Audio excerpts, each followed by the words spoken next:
October 1957. Cameron, Louisiana. The air smells of rotting wood and drying mud. A 52-year-old man stands in the dirt where his front porch used to be. He has no house left. He has no boat left. The greatest hurricane of the decade has just wiped his entire existence off the map. He is a proud man. But right now, he is completely broken. Across the street, leaning against a parked car, a quiet, muscular man is watching him. Nobody recognizes him yet. Here is the story. His name was Alcide Thibodeaux. He was 52 years old. He was a Cajun shrimp boat fisherman. He was born on the water, he lived on the water, and he expected to die on the water. Alcide was a man made of marsh grass and sea salt. He was not a wealthy man, but he was a rich one. He had a wife named Evangeline, who could make a gumbo out of a wooden shoe. He had 3 young children who ran barefoot through the coastal mud. And he owned his own small shrimp boat, a 32-foot wooden trawler, named the Louisiana Rose. To understand Alcide, you have to understand the physical toll of the Gulf. He did not have a generic fisherman's body. He had one specific, unforgettable trait. Alcide had a deeply stiff left shoulder. In the winter of 1946, a rusted metal winch on a larger commercial rig had snapped back and torn his rotator cuff to shreds. Doctors in those days did not fix things like that for poor men. It healed wrong. Because of this, Alcide could not raise his left arm above his chest. When he hauled in a heavy dripping shrimp net, he did not pull with his arms. He grabbed the thick, wet rope, locked his elbow, and pivoted his entire torso backward, throwing his whole body weight into the pull. Anyone in Cameron could recognize Alcide from a mile away, just by the rhythmic, rolling way he heaved a line. It was his signature. It was the mark of a man who refused to quit. Fishing was his blood. But it was also his curse. Alcide's father, Claude Thibodeaux, had been a shrimper too. In November of 1934, when Alcide was just a young man, a violent, unexpected squall hit the Sabine Pass. Claude was working the deck. A heavy rope net caught his boot. The boat rolled over a massive swell. The heavy net dropped into the black water, and it dragged Claude down to the bottom of the Gulf. He drowned doing the only job he ever knew. That was the reality of the work. It fed you, and sometimes it killed you. But Alcide loved it. By 1957, he had built a good, quiet life. He drove a battered, rust-spotted 1949 Ford pickup truck. In the mornings, he would listen to the local radio station playing Fats Domino's Blueberry Hill as he drove down to the docks. He sold his catch for 30 cents a pound to the local packing plant. It was enough to keep the lights on. It was enough to keep a roof over Evangeline and the kids. He asked for nothing more. He bothered no one. He worked from the dark of early morning until the dark of late night. He was a good man. And then the sky turned black. On June 27, 1957, Hurricane Audrey slammed into Cameron, Louisiana. It was a monster. A massive wall of water pushed inland, swallowing the town whole. When the sky finally cleared, Cameron was gone. Alcide's small wooden house was smashed into thousands of splinters. More devastatingly, the Louisiana Rose had been ripped from her moorings, thrown into the marsh, and crushed under the weight of an overturned oil barge. It was completely destroyed. Alcide had survived with his wife and children. They were safe, but they were homeless, and Alcide had lost his only tool for making a living. A fisherman without a boat is a man without a future. By Tuesday, October 15, 1957, at 10:15 a.m., Alcide had exhausted every option. He walked into a cramped, sweltering FEMA-style metal trailer that had been set up as the temporary office for the Gulf Coast Marine and Trust Bank. The air inside smelled of stale cigarette smoke and nervous sweat. A line of desperate locals stood behind him. Sitting behind a folding metal desk was a loan officer named Wallace Sterling. Sterling was a soft man in a crisp seersucker suit who had never hauled a net in his life. Alcide sat down. He asked for a loan to build a new, smaller boat, just enough to get back on the water. Sterling looked at the paperwork. He did not look at Alcide. "Mr. Thibodeaux," Sterling said, his voice loud enough for the whole crowded trailer to hear. "You have zero collateral. Your boat is at the bottom of the marsh. Your house is gone. You are 52 years old with a crippled shoulder. You are entirely too old and entirely too poor to be a safe investment. The bank cannot lend money to a wiped-out fisherman. Application denied." The words hung in the hot, dead air. The people waiting in line stared at the floor. The humiliation was absolute. Alcide did not shout. He did not cry. He stood up, adjusted his hat with his good arm, and walked out into the harsh Louisiana sun. He was a dead man walking. Where are you watching from? Drop your state in the comments. I want to see how far this story reaches. Alcide walked slowly down the ruined dirt road, his head heavy. He stopped by the remains of a collapsed hardware store, sat down on an overturned wooden crate, and buried his face in his hands. 50 feet away, leaning against the fender of a dusty 1956 Ford Thunderbird, was Charles Bronson. Why was a Hollywood actor in a ruined Louisiana fishing town? Bronson was visiting an old Army Air Corps buddy, a fellow B-29 tail gunner named Elias Vance, who lived up the road in Lake Charles. Bronson had driven down to Cameron that morning just to see the hurricane damage and buy a cup of black coffee from a Salvation Army relief tent. He was not looking for a crusade. He was just a man drinking coffee on a Tuesday.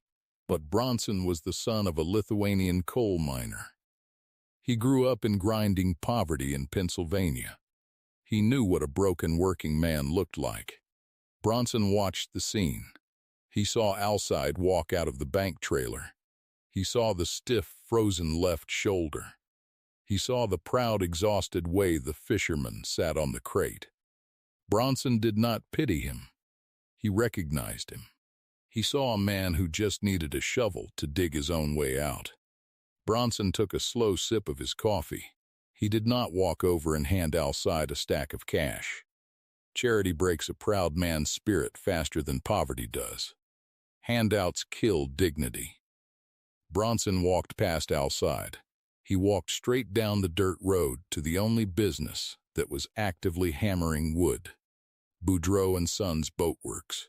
He walked into the dusty, sawdust-covered office of the yard foreman, a heavy-set man named Léonce Boudreaux. Bronson pulled up a wooden chair. He did not introduce himself as an actor. "That man down the street," Bronson said, his voice low and gravelly. "Thibodeaux, he needs a boat." Léonce sighed. "Alcide is a good man, mister, but he's broke. A basic hull is $3,200. A reboard Chrysler Marine engine is $1,650. I can't build for free." "You don't have to," Bronson said. Bronson pulled a thick leather wallet from his jacket. He counted out $4,850 in crisp, large bills. He laid them flat on the foreman's desk. "Here is the deal," Bronson said. "You are building a boat. You need an expert rigger to consult on the build. You are going to hire Alcide Thibodeaux today. You will tell him that his pay for helping you build this boat is the boat itself. You tell him it is a private yard contract."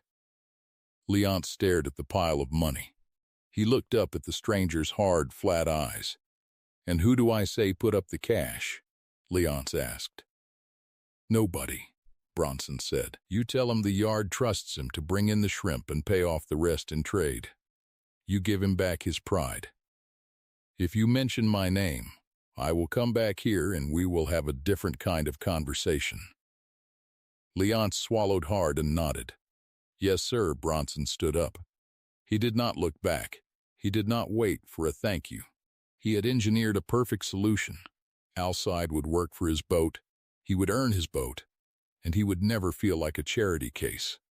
Have you ever had someone quietly step in and save your life at the exact moment you had completely run out of hope? That moment changes everything, doesn't it? Bronson walked out of the boatyard office. He did not look toward Alcide, who was still sitting on the crate in the distance. He did not want gratitude. He did not want applause. He walked over to his 1956 Thunderbird. He opened the heavy metal door, slid behind the steering wheel, and fired up the engine.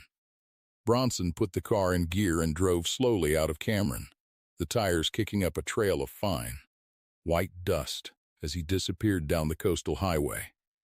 He was just a stranger passing through a broken town, leaving behind a miracle disguised as a job offer. 10 minutes after Bronson drove away, Alcide Thibodeaux walked down the street. He found Alcide sitting on the crate. Alcide offered him the exact deal Bronson had designed. Alcide looked at the foreman with tears in his eyes. He stood up, shook Alcide's hand with his good right arm, and went straight to work. The new boat was finished 4 months later. Alcide named it the Second Chance. Because of that single act of quiet grace, Alcide Thibodeaux's life did not end in ruin in 1957. He got back out on the water. He hauled his nets using his stiff left shoulder, rolling his body against the weight of the Gulf. Day after day, year after year. Alcide ran the Second Chance for 21 straight years. He never missed a season.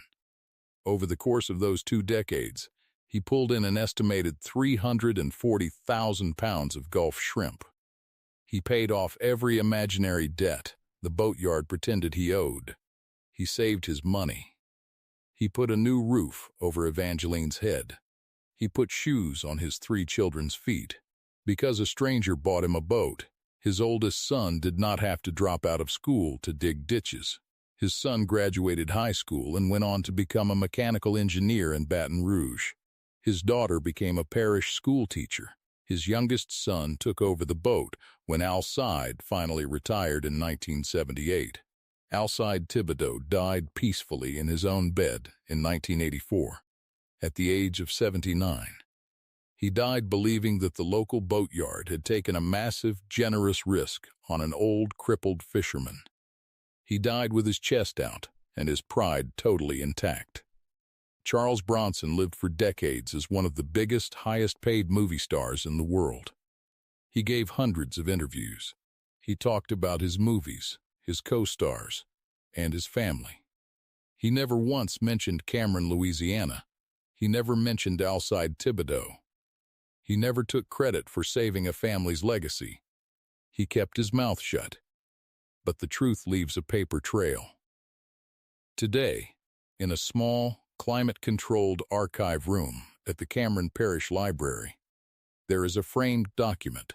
It is a faded, yellowed carbon copy ledger from Boudreaux & Sons Boatworks, dated October 15, 1957.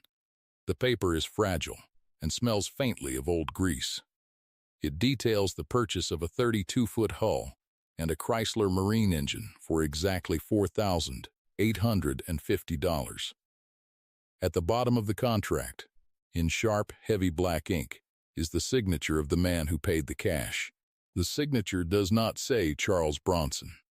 It says C. Buczynski Bronson's real birth name, the name he used for private, quiet matters when he did not want the press involved. In the margin, written in Alcide Thibodeaux's messy handwriting, are the words, "Paid in full by the actor." For Alcide, keep quiet. For 41 years, no one knew this piece of paper existed. It was locked inside an old green metal tackle box belonging to Alcide Thibodeaux. When Alcide passed away in 1998, his grandson was clearing out the garage to sell the property. He pried open the rusted green box, found the carbon copy, and read the handwritten note. He immediately drove to the house of Alcide's daughter, the retired school teacher, and handed her the ledger. That was the day 4 decades later that the Thibodeaux family finally learned who had actually saved their father's life on that hot October morning. If this story reached you, do me a favor, pass it on. Share it with a veteran in your life. Hit that subscribe button if you haven't yet. There are more Bronson stories coming. And unfortunately, they don't make men like Charles Bronson anymore.